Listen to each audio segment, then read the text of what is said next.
여러분 안녕하셨습니까? 양영태TV의 양영태입니다. 구독 버튼과 엄지를 부탁드립니다. 또 권순일 대법관의 또 다른 면을 좀 한 가지 기사화돼서 한번 설명을 함께 공유해 보자 합니다. 지난해 7월 아까도 말씀드렸지만 대법원 전원합의체가 이재명 지사하고 공직선거법 위반 사건을 무죄 취지로 파기환송할 당시에 재판 자료에 말이죠.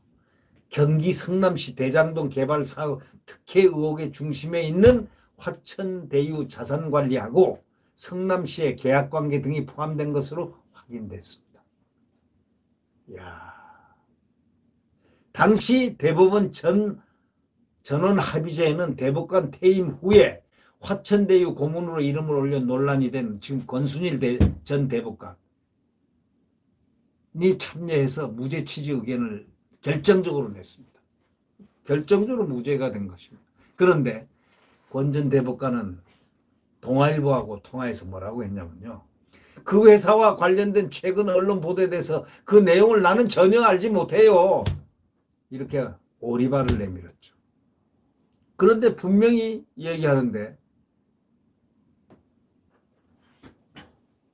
작년 7월에 무죄 취지로 파기환송할 당시에 재판 자료에 경기 성남시 대장동 개발사업 특혜 의혹의 중심에 있는 화천대유 재산관리와 성남시와의 계약관계 등이 포함된 것으로 확인됐다는 것입니다.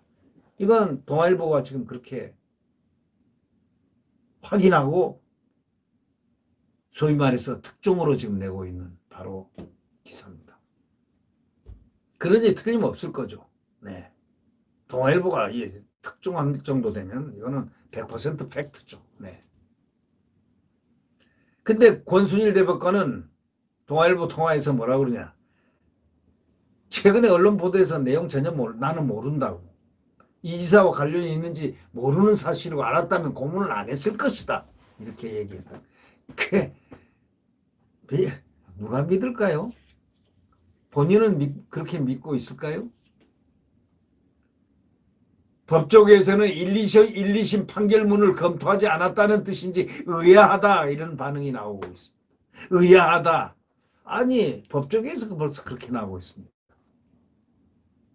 이런 사람이 선관위원장을 맡았다는 거, 이 정권에. 예?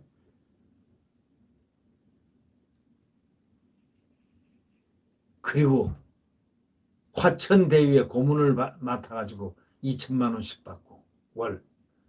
그러니까 결국 2억 2천만 원을 받고 나온 셈이죠. 그런 얘기 아니겠습니까?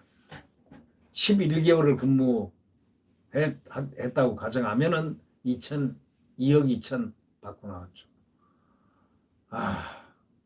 고문료라고 해서 뭐 고문이 가서 매일 뭐 근무하는 것도 아닐 거고. 그거 뭐라고 해야 되겠습니까, 이거? 참.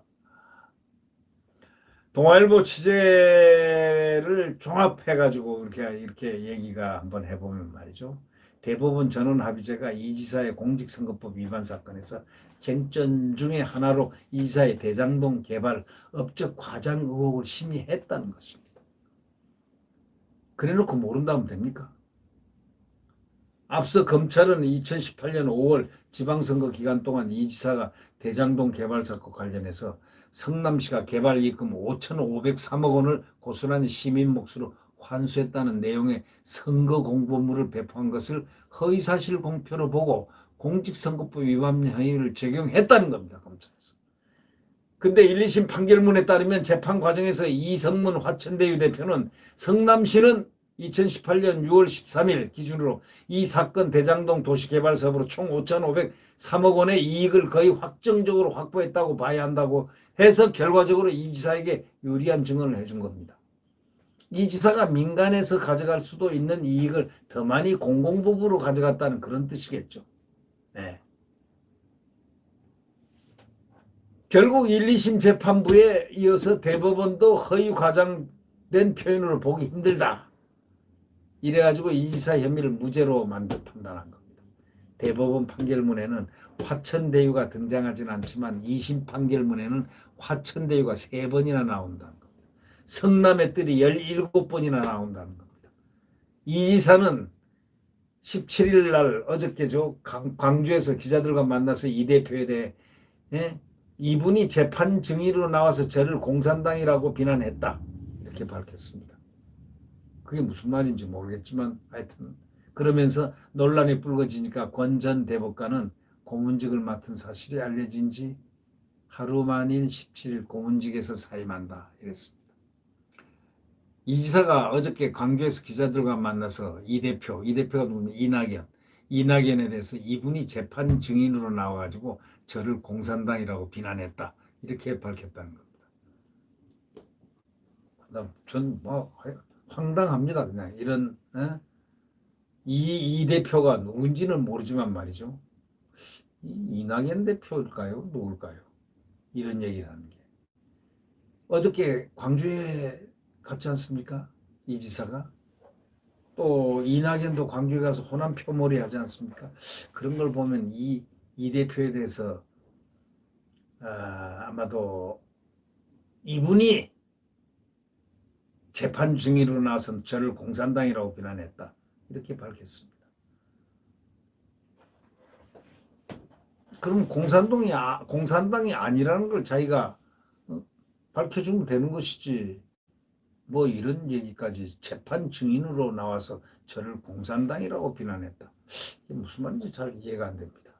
하여튼 논란이 불거지고 권 전 대법관은 고문직을 맡은 사실이 알려진 지 하루 만에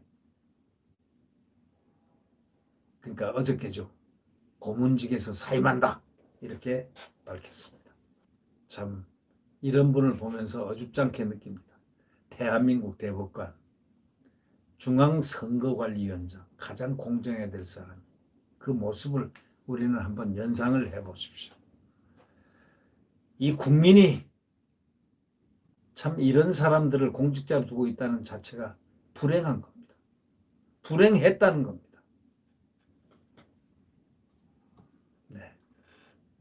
네, 구독 버튼과 엄지를 눌러주시면 감사하겠습니다. 대한민국, 자유민주주의와 대한민국이 숨 쉴 수 있는 바로 그곳은 정권 교체밖에 없습니다. 여러분, 그리고 우리 국가안보, 지금 위기에 빠진 국가안보, 중국과 북한 공산당들이 휘청휘청 이렇게 거리는 대한민국을 넘보고 있습니다. 아니 친중공파, 친중파, 친북파들이 판을 치고 있습니다. 이 나라의 미래가 어떻게 될까요?